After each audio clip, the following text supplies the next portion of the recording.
many Klingons does it take to change a light bulb? How many? None, because the Klingons aren't afraid of the dark. Shut up, Wesley.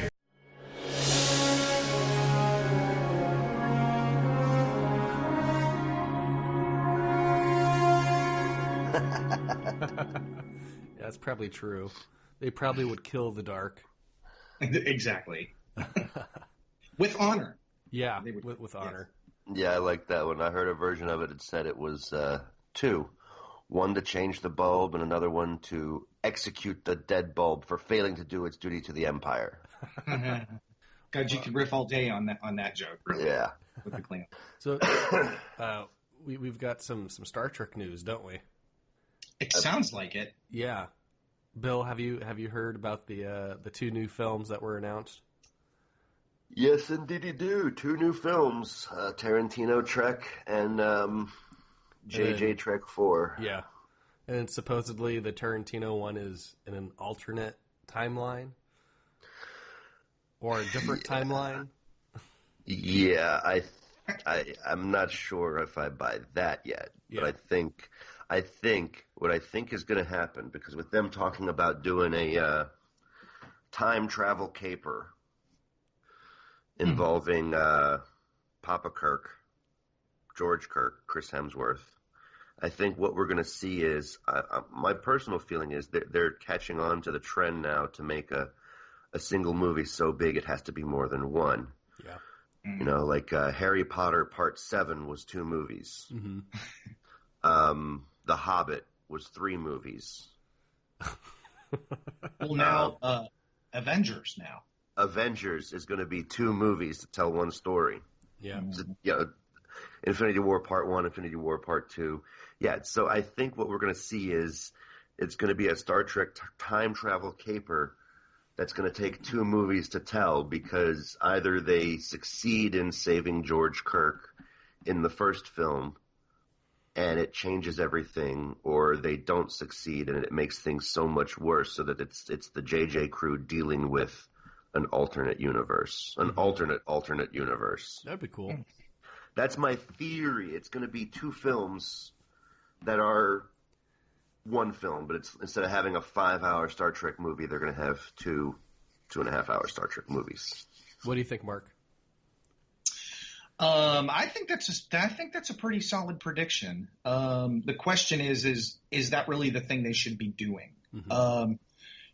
Look at The Hobbit and all the history and how long that book has been out. Look at, it took them 18 films to set up Infinity War. A 2-part time travel caper, as cool as that could be with Quentin Tarantino, I think it's going to be possibly too insidery for film audiences outside of the Star Trek community. And because they haven't done the legwork of setting all that backstory and the stakes. And I don't know, I don't disagree with what you're saying. I think that's a pretty good prediction, but is that the best? Time travel's a mixed bag in Star Trek. Mm-hmm. I know I pitched to Deep Space Nine and Voyager when they were on the air many years ago. And sort of the instructions very clearly they gave us is do not pitch us time travel stories. Do not pitch us transporter stories because those are – and don't pitch us stories where we see so-and-so's grandfather, son, cousin, girlfriend, blah, blah, blah. Because those are sort of crutches, what they called Star Trek helper, mm-hmm. that they use when it's time for sweeps. And they're very insidery stories, especially. And arguably that was one of the things that hurt Enterprise early off was the time travel plot, the sort of the temporal Cold War. Mm-hmm. So I don't know. If that's what they do, I think that's a little bit of a gamble. Plus, doing another movie period that involves the JJ crew might also be considered a gamble, and having it be R-rated, which seems to be what they've talked about with Tarantino, I think that may be the biggest gamble of all. Yeah. So yeah, the R-rated thing I definitely think is a gamble. The JJ crew, it doesn't do well in the U.S., but internationally it's doing much right. bigger. So I think right. they're trying to appeal. So that one doesn't worry me as much. Sure. Yeah. But yeah, the R-rated JJ Trek, although I don't know if it actually is going to be R-rated. I think that's just people judging Tarantino by his reputation. Yeah. Sure. And certainly Tarantino has done a lot of uncredited work, script rewrites and such that were not, extreme or R-rated or anything like that. So, certainly they could reel him back in on that, but, who knows? I think, doing it R-rated is a big gamble. They're playing with fire, and you have to ask yourself, why? That's kind of been the story with Discovery, which is sort of the series of, and I like Discovery, but there's been a lot of unforced errors that they've done there with, and you just kind of go, why are you don't need to do this. Mm-hmm. You don't, if you're going to do something that's outside the box and edgy, and you think you'll get something from it dramatically in the story, great. But if you're just doing stuff to shake it up and say, we don't want to be like what came before, we're going to have an R-rated Star Trek because nobody's done that before. Frankly, that strikes me more as some studio executive's ego than it does a real plot reason to do it. Mm-hmm. So, but who knows? It may not be. I'd like to think they're going to rein it in. They will lose a lot of audience, whether it's in the U.S. or overseas, by making it be an R-rated movie. Yeah. You lose tons of people that way, and that seems very counterintuitive. I have a weird feeling what we may end up getting is the theatrical release will be PG-13 or thereabouts. And then after they do that and do the Blu-ray and do the DVD and all that, then they'll say, oh, hey, by the way, here's the R-rated Tarantino director's cut. Yeah. And they'll sell more DVDs that way. Yeah. That would be a shrewd move. And probably that would be the best – certainly that would be the best way to placate Tarantino, especially since if he'll negotiate himself some kind of a deal to get the sales through that. Yeah, he gets a cut of both sales. It's kind of like how many cuts of Blade Runner were there really? I mean, they just keep selling. And, Blade Runner was good, but I've never felt it really lived up to the hype of people who, it's like one of the greatest tech noir masterpieces in the history of sci-fi. It just... Well... I don't disagree with that. They got there first. That's the thing is they got there first. And there's a lot of movies that are considered classics or legendary that upon further scrutiny probably don't withstand the test of time but are held up because they broke some new ground that nobody had really done before. And I put Blade Runner in that, Yeah. I mean, it was a good film. It was just kind of it didn't live up to the hype. Yeah, I mean, it's not like it was not that box office success always guarantees quality. In fact, if anything, it's the opposite. But Blade Runner's never been a big moneymaker. So it has a very limited appeal to a certain kind of movie fan, your sci-fi, your critic types. But you're right, it's not really connected on a broad level. Never has, no matter how many recuts or director's cuts or sequels they do to it, it's unlikely. But that doesn't mean it's not still cool and, isn't worthy of the status it's gotten. But I just think it got there first, and sometimes you get bonus points for that. So I'm going to move us along because we forgot to do the introductions. Oh, yeah, I should probably do that. Welcome to the Final Frontier, the Star Trek fan film podcast with all your exciting news, some of your exciting news about latest events in Star Trek, the fan film community, and various forms of creative expression. Our special guest today, Let's see if you can get my name right. Yeah. So I had to watch I had to watch the trailer that you're in to be able to pronounce your last name, Mark? That's the story of my life. Yeah, it's pronounced Naccarato. That's the Americanized pronunciation of it. It's Italian, so it's pronounced differently over in Europe. But yeah, my name's Mark Naccarato. I am the writer, director, executive producer of the fan film The Romulan War. And thanks for inviting me on the show. Of course, we're happy to have you. So, Bill, go ahead and complete the introduction, please. Ladies and gentlemen, Mark Naccarato. I still got it wrong. You just said it. Tomato, I'm not going to edit that out. I'm just going to let Bill that always drove himself. That always drove me crazy because nobody says tomato. Right. I've never heard anyone say tomato. Who says tomato? Serial killers say tomato. If you say tomato, you need to be locked up. Right. So I should remember and get it right. It's Mark Naccarato. Yes. And if only you were the first person to butcher my name. But, much like Blade Runner got there first, yes. Sci-Fi Noir, you did not get there first with trashing my name. So, well, I'm glad you stopped me to give me because I'm a little bit groggy, haven't quite woke up yet. I came close to saying it's Mark Naruto. It's 10 a.m. where you're at. Anime legend. Yeah. There we go. Let's move on to the question of the week. So, Mark, I like to do this trivia type thing. And since the Romulan War is set just after Enterprise, I thought I'd make it Enterprise themed. And I'll be honest, I literally came up with this like 5 minutes before we started this because I totally forgot that the question that I have for next time is Voyager themed. So I was like, oh, no, that's not going to work. I need Enterprise. So, okay. How many wives did Dr. Phlox have? Was it 3, 2, or 5?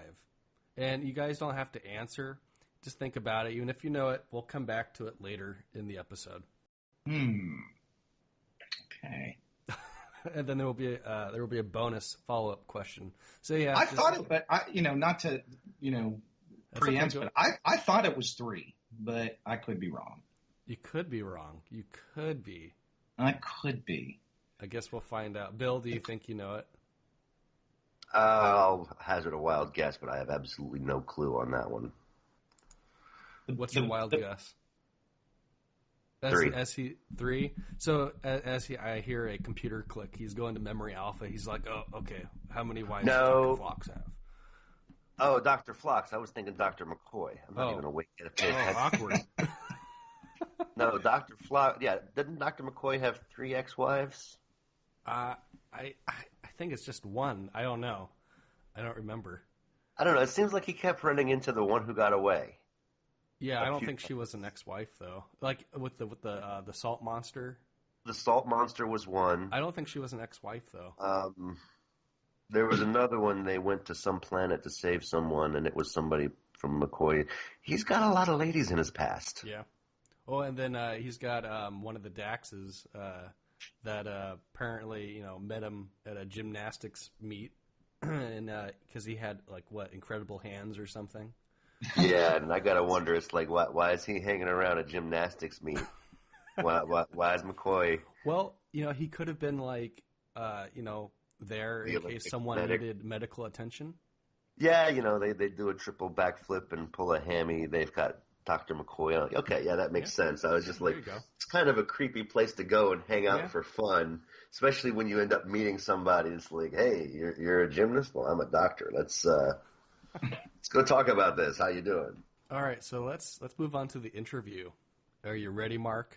I am ready. All right. I've prepared. Synthahol consumed. I'm ready. Excellent. Question number 1. How did you first get into Star Trek?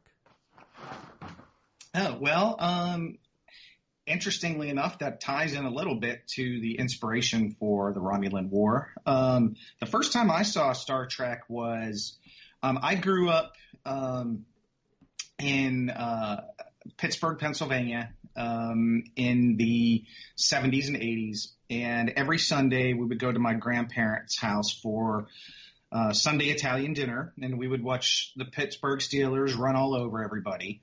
And after that, we would, my uncle especially, would turn on the syndicated Star Trek.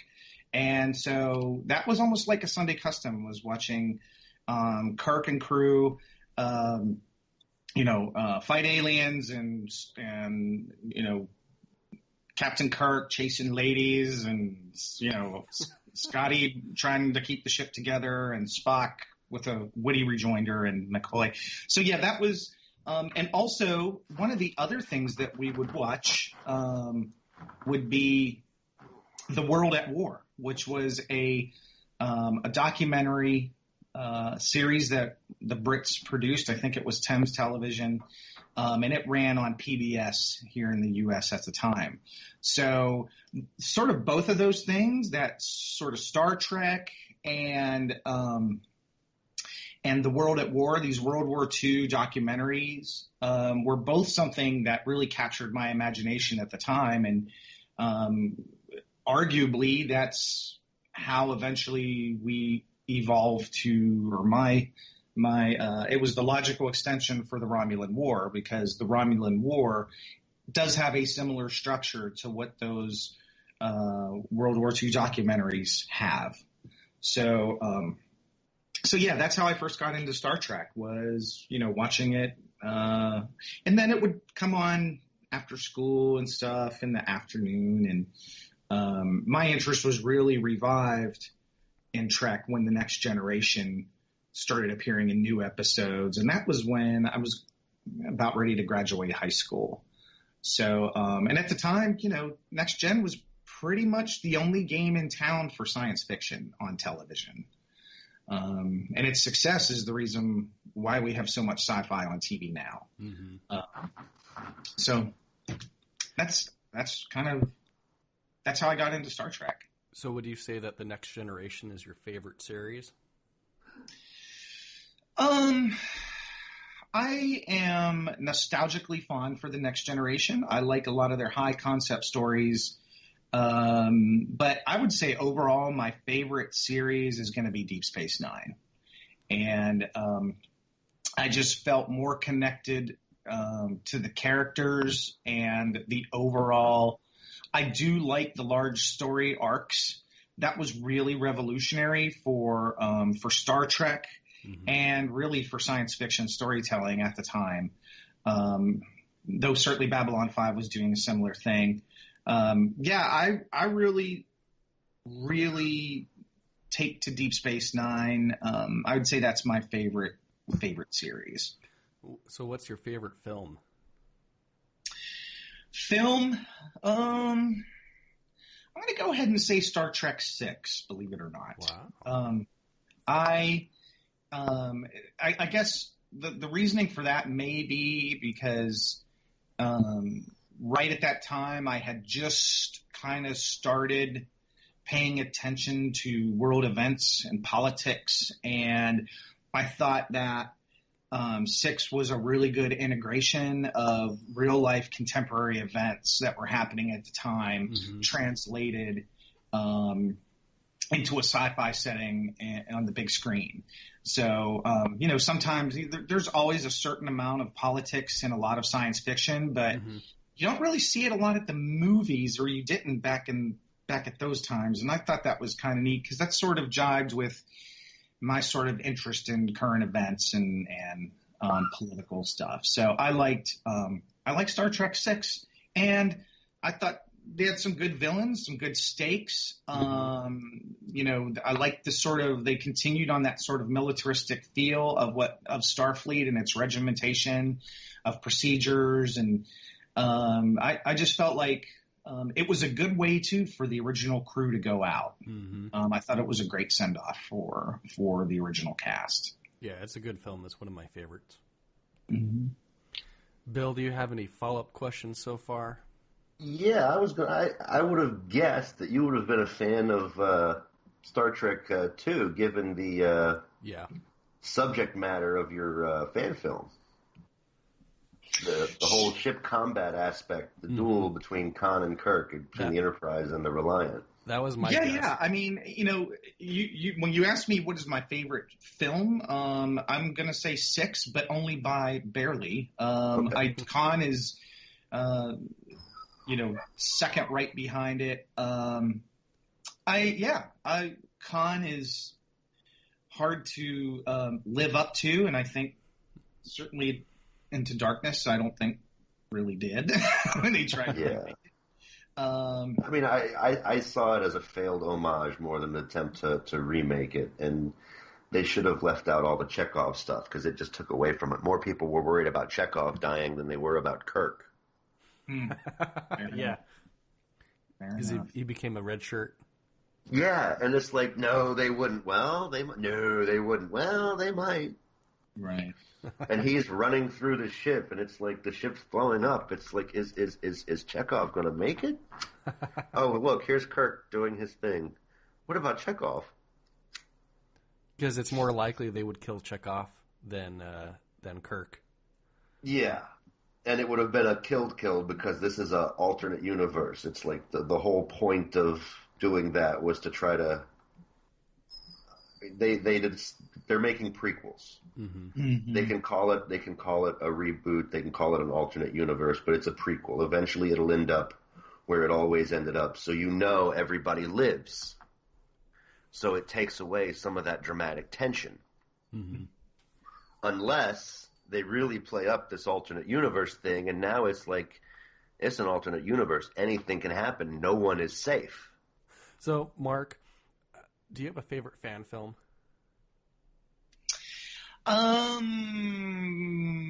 Sure. I really am fond of Axanar, though I gotta admit it really outraged me at the time because they beat us to the punch.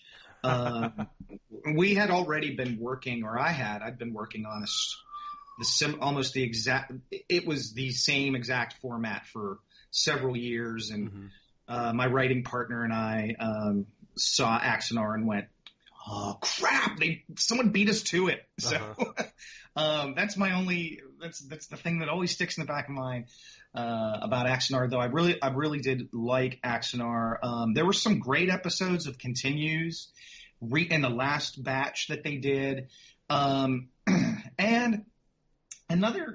there's another sort of fan film series that hasn't been talked about a lot are the films that Aaron Vanderklay is doing out of Australia. And if folks haven't seen those yet, I think he's done 2, and I know he's working on the 3rd one now. You should check those out. Those take place during the Enterprise era, and they're very well done, short, looking at about anywhere from 7 to 12 minute long mini movies that they build a great set. There's some good acting in that, and those don't seem to get a lot of attention among fans, certainly even in the fan film community. I wish more people would go see what Aaron's working on because he's doing a bang-up job down there. He's the little engine that could. He, just like me, he doesn't have the big sort of Axanar Continues budgets. I think those days are over. With those kinds of budgets and the professional actors that are coming onto the fan films. Yeah. So, but yeah, Aaron's stuff's really good, and there's a lot of good stuff out there, and hopefully, we're hoping that by the time the Romulan War is completed, we'll be able to get up in that level too. So well. Looking at the feedback that you've received, like on the trailer and elsewhere, it looks like a lot of people are really excited for it, and they feel that it's really up there in quality. Well, I hope so. I mean, I do have a film background, and then we've got some really good special effects that are being done, and but it is what it is. A lot of people. And I talked about Axanar before and how they got there before we did. But in some ways, I'm kind of glad that happened because the whole notion of this sort of documentary approach is kind of in people's minds now. So it's not as heavy a lift for them to wrap their minds around it. There is no sort of standard in our film. There's not a standard, here's these 8 crew members on this one ship, and we built a bridge and a corridor, and there's, they're walking in and doing their thing and having camaraderie, but that's not the format that we're following. And I think that's what a lot of fans expected to see prior to Axanar. So in some ways, we're kind of grateful that Axanar broke that ground for us, because it's a little different of a format than I think fans expect to see. Like I said, it's very similar to the World at War, or even Ken Burns' Civil War. I was going to mention, it's like before Axanar, I'd only ever seen one documentary fan film, and that was Ken Burns' Star Wars. That's what they called it, because they tried to do it like almost identical to his style for the Civil War film. Cool. I haven't seen that one. It's on YouTube somewhere. Yeah, Ken Burns' Star Wars. Just type in that in the search, and it'll pop up. And it's got like they do like tintype photographs, so it's like washed out in black and white. And they've got people reading the correspondence from Admiral Thrawn and Princess Leia and things like that. It's I'll a definitely pretty neat look at the whole thing. It's like when I saw that, it's like, well, that's what I liked about Prelude to Axanar. They were doing for Star Trek what that film did for Star Wars, and it's like it would have been a clever gimmick. I mean, there were aspects of it that I was like, no, you're trying to put too much into it. You're trying too hard to tie it to Star Trek by, having the Enterprise in there. You don't need that. You don't even need to mention the Constitution class. There were other things I could nitpick about it that bugged me, but that was just, I think it was because they worked on individual scenes as it was like, in a lot of ways I watched that movie and it felt like you were watching 10 2-minute films instead of watching a 20-minute coherent thing straight through, which works with a documentary because you're getting little clips of different things, but some of the clips kind of contradicted other clips. Yeah, okay. And that was the thing that drove me nuts. It's like they had the Ramirez speech. As long as we hold true to who we are and stay the Federation, we'll be all right. And then it's like, yeah, the reason he was winning was he could fight like a Klingon. No, don't say that. Oh, yeah, I see what you're saying. Yeah. So, Mark, what made you want to get into fan films? Well, like I said, I've been a lifelong Star Trek fan. My training or education was primarily in film and video production. I made a couple films in college, and I did a low budget thing back in the early 2000s. So, but then, I got married and had some kids and got another full-time job that's not related to film. So I've been out of filmmaking, video making, all that for a while, close to 15 years. And I guess this is my as my wife says, it's my midlife crisis. So and she's grateful I'm doing this and not trying to buy a sports car. But yeah, I've always, this is an idea, like I said, an idea that originated, frankly, when we first heard that there was going to be a prequel. When they announced Enterprise.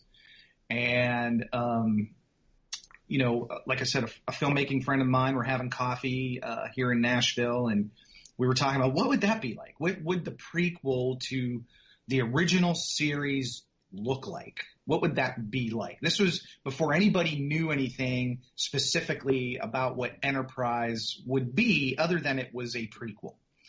And I just became fascinated with this idea of, if I was doing it, I would have the pilot be a 2-hour thing where it's Pearl Harbor. And, all the Starfleet people at the time were peaceful explorers and had to learn how to prepare for war, and it was against the Romulans, and this would be the missing chapter of the Romulan War we never saw. And so I just became consumed with that idea, and of course Enterprise wasn't that. And so I just, that was sort of something that I'd pull out my notebook and write down an idea about, like, here's this war. We know it lasts 4 years. The neutral zone's created. What does that look like? And so notes in a book, and then it's drawing some ideas and storyboards, and then it was, writing some script passages and so on and so forth. And then I wanted to get back into filmmaking. So that was all kind of the transition. I almost decided to scrap the whole idea once Axanar came out, because I figured, what's the point? People will say I'm ripping it off, and it's kind of been done. And my friends said to me, no, keep going. If you want to make it, because it's a doc, you can keep the budget low, by, having a lot of your performances just be in an interview setting. Yeah. And I'd already done that before, in my film from 2002. It was called The Crusader. It was basically a superhero movie disguised as a reality show. Huh. And, we played it at some local comic conventions, and that's when I got married and had kids, so we didn't really promote it. It's on YouTube, and hardly anybody's seen it, but that was back in 2002. So I'm kind of familiar with that. That's where I got familiar with the sort of ideas. If you frame it as a documentary, it's a good way to cut costs. You don't have to have 7 actors on the set at the same time. You can do it at their schedule. You can do it at your schedule. But what's really, from a production standpoint, and we talk about that later, is this has a lot of visual effects in it. And primarily that's why we're even doing the Indiegogo, is to because a lot of our production footage, not all of it, but a lot of it's already been filmed. And so we're playing catch up a lot on trying to get the post. So anyway, long story short is, what made me want to get into fan films is this is sort of me getting back into filmmaking, and it's not an overly time, and expense consuming endeavor. I have several good friends who are making, original narrative independent films, and they're looking for deals and distribution. And I am keenly aware at how much time and expense this is costing them. And I'm trying to avoid all that because I have a day job and a wife and 3 kids. Mm-hmm. So I'm trying to get this done in a scale that I can manage. And plus, like I said, I like a lot of the fan films, and they're really well done. And I know that I have the skills and the talent here based in Nashville to be able to pull a lot of the production off. Bill, do you have any follow-up? Yeah. So when Enterprise actually came out, were you upset that they went with the NX design? Would you rather have seen a Daedalus class on screen, or were you okay with what they did? I like the Daedalus class ship. Always have. And you've seen in the trailers, we use the Daedalus somewhat frequently. Mm-hmm. We've redesigned it. It's a lot more leaner than the older Matt Jeffries original concept sketch, and even the version you've seen in some of the other fan films. Of all the versions of the Daedalus, I think ours is the coolest. Of course, I'm going to say that, right? We agree with you. Don't tell anybody. Our secret. No, I really like the NX. I've always liked the NX. There were some things that in the first season especially bothered me about Enterprise, but like all fans, we all have our pet peeves and things we think we could do better if, let us have the money and the cast. And but the design of the Enterprise was not one of them. I thought they got all the tech right. The just sort of the design of the ship, how it looked. It was more, functional. It was gunmetal gray. It wasn't elaborate. It wasn't. I thought the design and the exterior design of the Enterprise was that none of that stuff was something I had a problem with. I would have thought that we would have seen a Daedalus class ship in Enterprise before it went off the air, just as some sort of fan service to make the fans happy. And I'm not really sure why they didn't do that. I think that was a missed opportunity, but we're picking up that ball and running with it. So we've got more Daedalus class ships than you can handle in this series, in this film. Mark, what can you tell us about your fan film, The Romulan War? Well, it covers the whole, because this is some of the questions I've already heard were, does it cover the whole period of the war? Yes, it does. Assuming that we are able to fund it correctly. Because like I said, the effects, there's some artwork that needs done. There's post, some audio work. Assuming we can hit our fundraising targets like we want to hit those, yes, it will cover the whole span of the war. You'll see several incidents that have been referred to in Star Trek lore, Star Trek canon, and we illustrate those and dramatize those events that you may have heard about. Mm-hmm. And like I said before, we don't stick with one crew and one character set. We cover several different tracks. We talk about through our we have a team of experts who are like, we have if you looked at our website and saw who some of our cast members were, we have an historian from Memory Alpha. We have Zephram Cochrane's descendant. We have a Tal Shiar agent who's one of the last members, or actually the last member of the Tal Shiar, who is dying and giving up all the secrets about the Romulan War from the Romulan side that we didn't know about before. And we have a Starfleet admiral and a couple other characters we haven't talked about yet. So through these people, they will track sort of different topics. We talk a lot about the science. Like with every major conflict, you see scientific improvements or advances, I should say, not necessarily improvements, but advances. We talk about some of the advancements that Earth and even some of the other coalition's planets make. We talk about political developments surrounding the war on all sides. We talk about, because, politics is an important aspect, and foreign policy, diplomacy. We talk about political developments that happened on Romulus at the time, and on Earth, particularly the struggle for Earth to keep its coalition partners on board, which they're successful and not so successful on as the war goes on.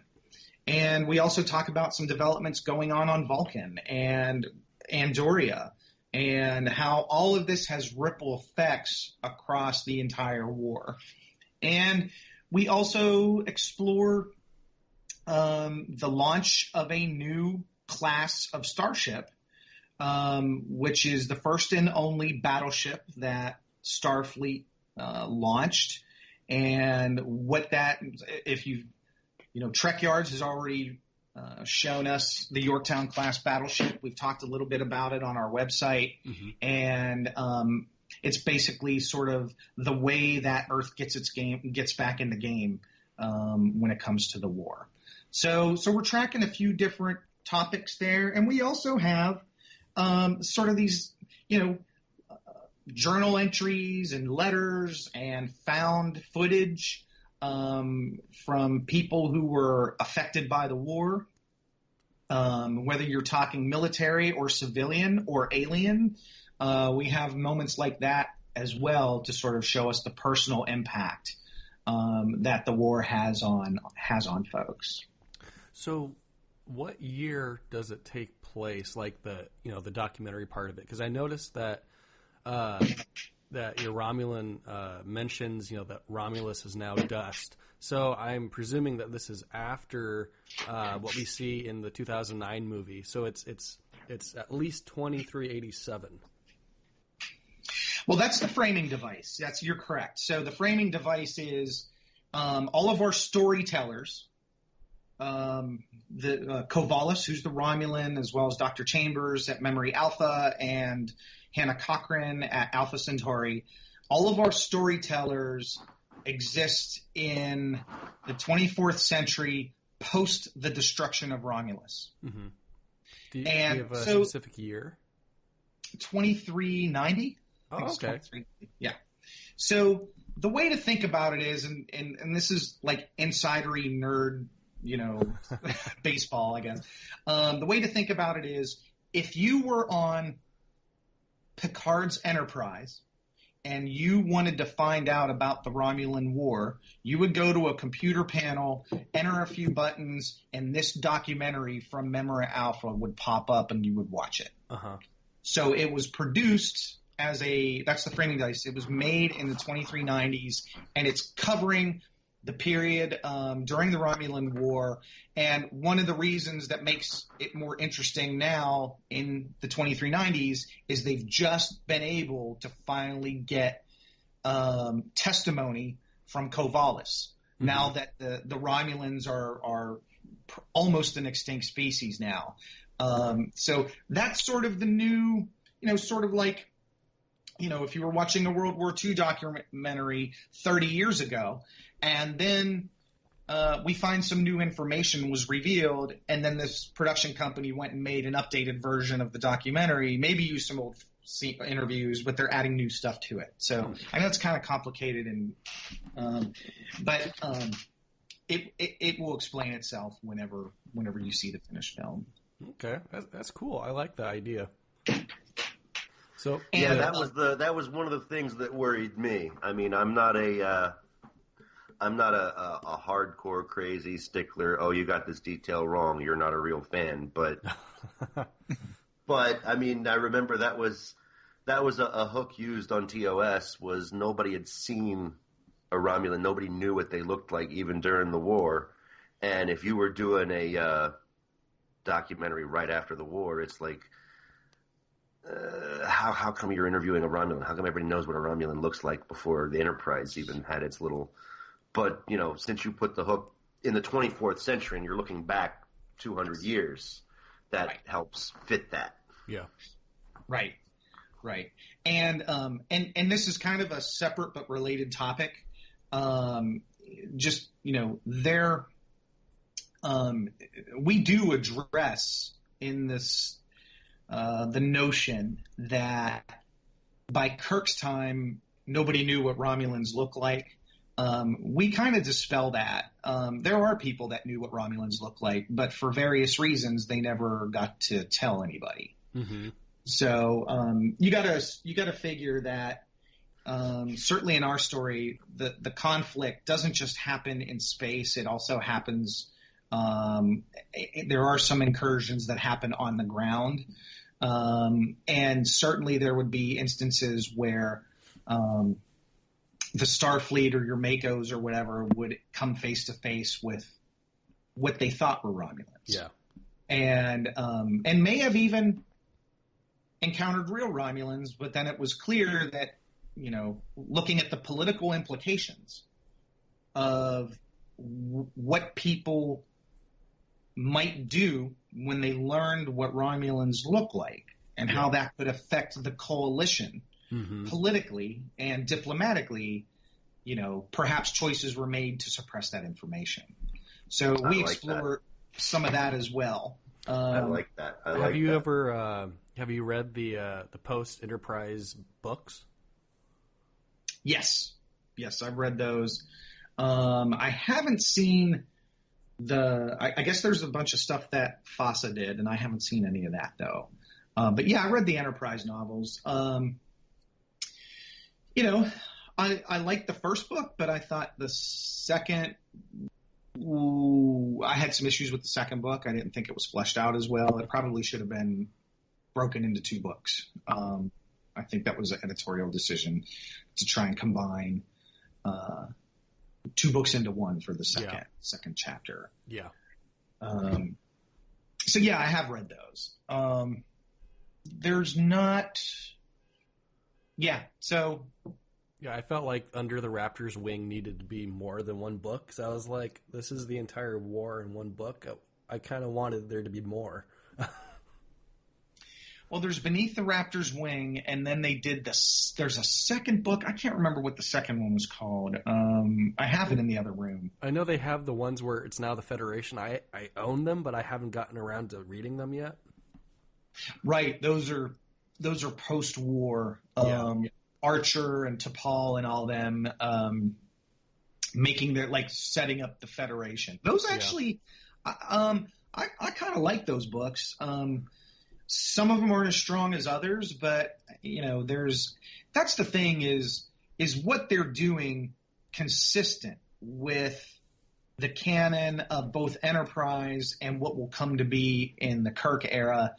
And I think they've done, I think Christopher Bennett's been the one writing all those books, and I think he's been doing a pretty solid job on those novels.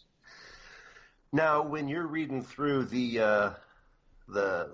well, it's not really canon, but the official novelization of the post-Enterprise era stuff that talks about the Romulan War, did you have any more of those moments like you did with Axanar where it's like, well, crap, they're doing this, we can't do that? Or did you see stuff that you were like, that's clever, we should try to work that in and mention it? There was one. Does your stuff actually beat their stuff? I know. There was one tip of the hat that one thing that I liked, and I liked it, and apparently Ron Moore liked it too because he used it in Battlestar Galactica. One of the things that we have is that the Romulans have a weapon in which they can take over the Coalition ships' computer systems. Yeah, that was used in the Romulan War books, and that's just a really good dramatic device to try to keep, you know, our side on its heels during the whole conflict, you know, through a large part of the conflict. So I'm not going to lie, we did have a tip of the hat to the that piece of technology where the Romulans could, in fact, hijack Coalition computer systems. And there's a logic for it, no pun intended, because the logic is that, you know, the Romulans speak sort of the same language as the Vulcans do, and they have an insight into how they think, and they are able to hijack Vulcan ship computer systems. And in our story, we sort of take this notion that the other major powers in the region, like the Andorians, like the Tellarites, have all spent years sort of stealing from the Vulcans. And so when the Romulans use their weapon, it affects everybody's ships, but not Earth's as much because the Vulcans wouldn't share their technology with Earth. So you remember that was a big sort of thing in Enterprise where, you know, the Vulcans wouldn't reveal all their secrets to Earth because, you know, we were reckless and they didn't trust us to be able to handle the info. That actually works in favor of Earth in our story because of all the major alien powers. It's the human ships that are the least impacted by the Romulans' secret weapon. I like that. That's a lot different from the book, because in the book they're like, well, let's explain why TOS looks the way it does and make the ships be bulky so that, you know, the Romulans can't take them over, and that's why we get the Enterprise as the way it looks in the original series. And I actually like your explanation better. Yeah. Yeah, well, thanks. I mean, it's one of those things where, you know, when we see saw story threads that existed in the other show. We tried to pick that up and run with it. Yeah. And that was our, we agree with it or not, but that's our rationale. Is, don't get me wrong, the Romulans do have a way to incapacitate Starfleet ships, but they can recover faster and get back in the game, whereas the Vulcan, the Andorian, the Tellarite ships are essentially helpless and you just get picked off. So that is one of the reasons why Earth has problems keeping the other worlds in the coalition, because, the Andorians are like, why should we keep throwing ships into this? We can't fight back. And Vulcans are saying the same thing. Plus, the Vulcans are also going through a massive social transformation in their society. If you remember where we were in season 4 of Enterprise, the Cyranites, the Cyranites took over the government, and they have a pacifist ideology and a non-colonial ideology. So the Vulcans are a hard sell to get them to come be allies in the war. And for most of our film, Earth is on its own. Spoiler alert. Yeah. So there's a critical moment where that changes. But that's kind of what the scenario is. So, and Porthos agrees, I guess. I heard.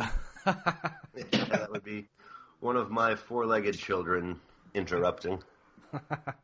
So you mentioned the Indiegogo a little bit and what you're raising money for, but can you just reiterate that and maybe tell us more about like why you're raising more money, and then once it's over, will people still be able to donate? Sure. I mean, I'm not going to bury the lead. The reason why we're raising money on Indiegogo is my wife told me I was not allowed to spend any more of my own. So that's where we are.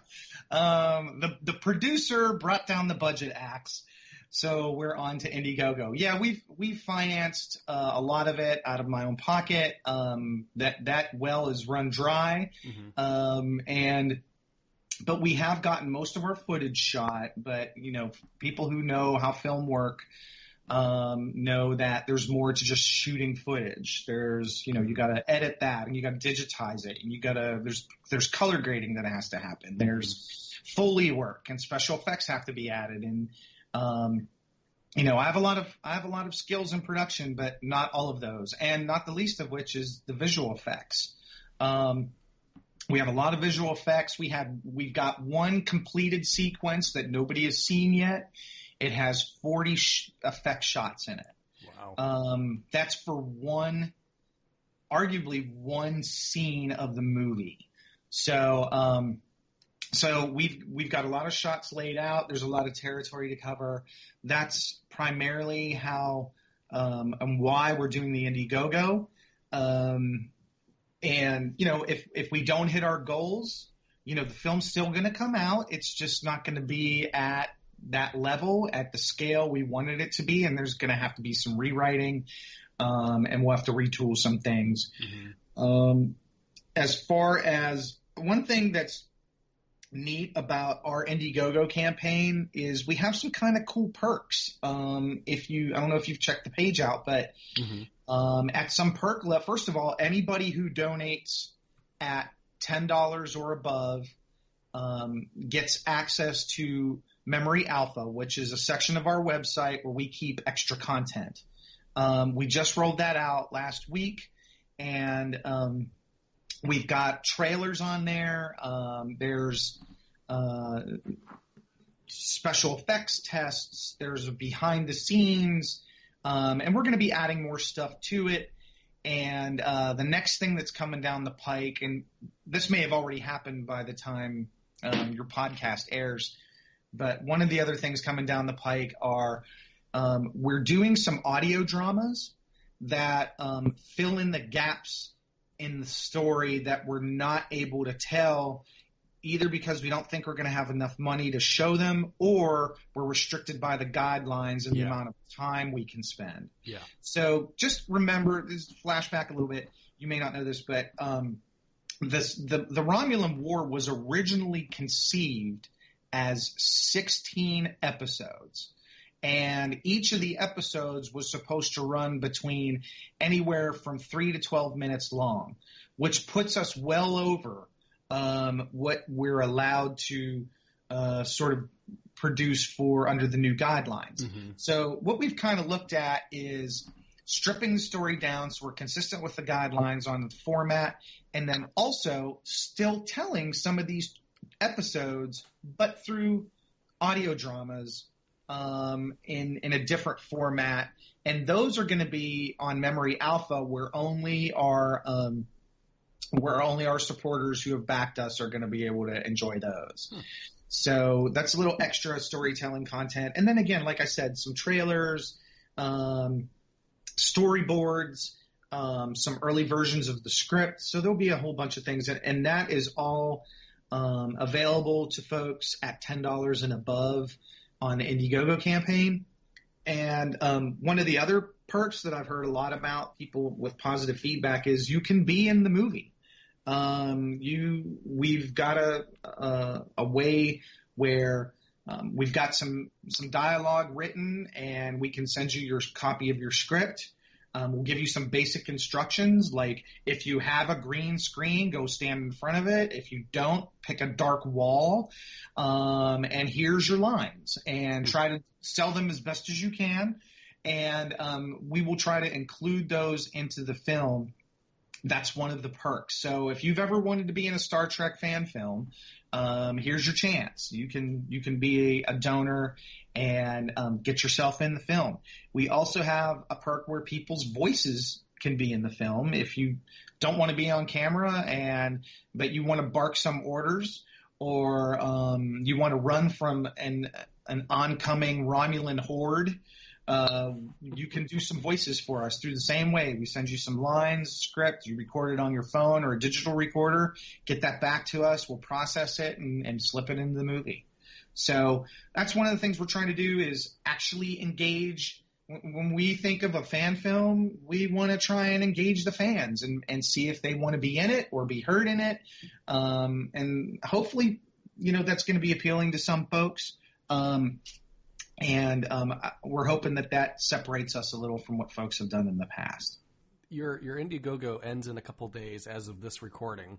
Do you plan on extending it? I met with my team the other day, and yes, the belief is that if we can't hit our goal, that we should try to extend the fundraising, mainly because we really do want to get it to that quality level and get the whole story told. Mm-hmm. So it's interesting time for fan film fundraising. I think fans who are inclined to donate in a post-guidelines world aren't sure what they're going to get. I think a lot of people in the past contributed to some of these big budget productions because they knew they were going to see George Takei or Nichelle Nichols or John Delancey or these Tony Todd. These were sort of known quantities with acting talent and just in the sci-fi community, and I don't think you're going to see that anymore. And I think a lot of people who are inclined to donate aren't really sure if that's how if they want to contribute in that environment where you don't really know you're going to get that pro acting or there's these memorable actors that they love so much and grew up with. So and then the last fan film that had a Kickstarter was The Holy Core, which looked great, and they weren't able to finish and hit their goal. And I mean, all of that I think is a little troubling. There's some really good work being done, and it's hard to do this entirely with volunteers. So especially if you want to deliver at that quality that people are becoming demanding now. Yeah. So yes, the short answer is, if we're not hitting our goal, we need $10,000. If we don't hit that $10,000 by the time the Indiegogo ends, we will probably extend it or look at another platform. So Yeah, and all that means, by the way, that you'll still get a film. It will still be at that quality level. It just might not be when we thought we were going to get it. You know, our original, we estimated that if we got all the money we needed, that we could have this thing put together and finished by the end of the year. So if we can't hit that fundraising target, that's going to push that timeline back, unfortunately. But I think it's more important to deliver on the quality than to deliver on it fast. Yeah. So I would rather get it right than get it quick. So if that means we have to do a couple more fundraising campaigns or take donations through the website or whatever, then that's how we'll go. All right. Well, Bill, do you want to do your lightning round? Yeah, I suppose I should do the lightning round, shouldn't I? There's a lightning round. Yeah, just off the top of your head, you know, gut reaction kind of thing, quick questions. Who are you ready? I am I probably need another shot of synthahol, but yes, I think I'm ready. All right. Who did you prefer as a Romulan, Mark Naccarato or Andreas Katsulas? Andreas Katsulas. Good choice. Well, just because he got more screen time and he really did some. You got more layers of the character, I thought. Yeah. Do you prefer the look of the Romulan ships or the Klingon ships or the ones that they both use? What era are we talking? So not so much a lightning round. It's a dealer's choice. Dealer's choice. Thunder round. I like that. Thunder round. Yeah, thunder round. I am a fan of the Klingon ships. I do like the Klingon ships. Right. Yeah, regardless of era. So you use the Daedalus in your films. Would you like to have seen more Star Trek with spherical hulls, or do you prefer the saucer? I prefer the saucer, but the Daedalus it's an interesting, unusual design. And remember, it was the precursor to the saucer.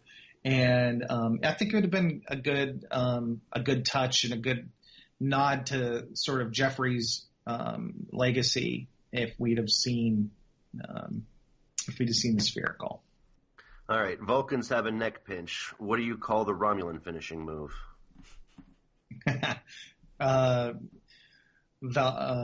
Being stabbed by the honor blade, I guess.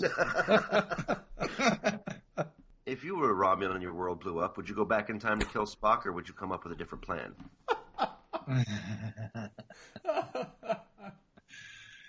Well, if I'm a Romulan, there's no temporal prime directive, so, and yeah, I don't know. Good question. I'd probably have to go back and take down Spock. All right. Though we all know, or those of us in the know that Spock tried to prevent the disaster that happened to Romulus. And Nero either didn't know or didn't care about that. He was holding the wrong person responsible for the destruction of Romulus. I like to say that it's too bad that Nero ended up in, as Kirk was being born. If he had shown up during the Earth Romulan War, then he could have easily gotten his revenge, and there would have been no Federation. Yeah, that's always the thing with time travel, isn't it? Yeah. It seems like the only people that ever figured that out were the Borg in First Contact. But yeah, there's multiple places where you could easily go back, and that's always the rub with time travel, which is, again, maybe not, something you want to keep hanging your hat off of in Star Trek is time travel stories. Yeah. All right, so the question of the week. How many wives did Dr. Phlox have? Was it 3, 2, or 5? I'm going to say 3, but the real question is why would Phlox have more than one wife? I'm going with 3. Okay. Bill? I'm just gonna follow his lead. Part of me wants to say 5. He had like 5 wives, and each wife had 7 husbands, or something crazy like that. But I'm gonna follow Mark's lead, and I'm gonna say 3. I'm gonna go with his answer. So you're both right. It's 3, and each wife had 3 husbands. So then the bonus question is, how many children did he have? 42. Well, just his own biological children, not counting the children that everyone else had. Each man has 3 wives. Each wife has 3 husbands. Each husband has 3 sacks. Each sack has 3 kids in it. Each kid has 3 kittens. Maybe that's why that feels like maybe that's why you put it in when you gave us a choice. 5 sounds familiar there. Like maybe he has 5 kids and 3 wives. What do you think, Bill? I want to say 17 or 12 or some big 2-digit number. I really do want to say it's like a 2-digit number. But Mark's right. Of course. It's 5 children. Yeah, that's why I put it in there, trying to help you. So I was looking at this earlier, and I can't remember. I don't want to go back to Memory Alpha and look it up. But yeah, all together they have like some huge number. It's like 71 or something children. I don't know. It's a gigantic number. Oh, like in the extended family. Yeah. So if you count each husband, each wife combination, yeah, all together they have some gigantic number. Wow. Yeah. Can you imagine the family reunions there? Jeez. Yeah. I feel like there was a joke about that in an episode. It might have been even that. So there you go. That was the question of the week. Well done. Please go to www.theromulanwar.com where we have all the information that you need to contribute and some information about the world of the story. And we hope folks will please try to contribute so we can keep fan films a thing. If we have too many that sort of crash and burn, I'm worried that will discourage people from doing them, at least, quality ones. So we're hoping folks will support us. And that's all the time we have today, kids. Thanks for tuning in. This has been The Final Frontier, a TrekSphere production. Check us out on YouTube, in the iTunes Store, and on Google Play. Follow us on Facebook, like us on Facebook, suggest someone to replace me since I can never pronounce anybody's name right. Be sure to go to theromulanwar.com and check out Mark's latest film, or first film, or newest film, his fan film, and donate to his Indiegogo. All right, so let me NPR this up a little bit. To continue enjoying quality programming such as this, we require donations from viewers like you. So, if you could find it in your heart, we don't have a tote bag, but you can access some special features through the Indiegogo site. Your donation can help ensure that quality fan films continue to be made in the years that come. This is NPR.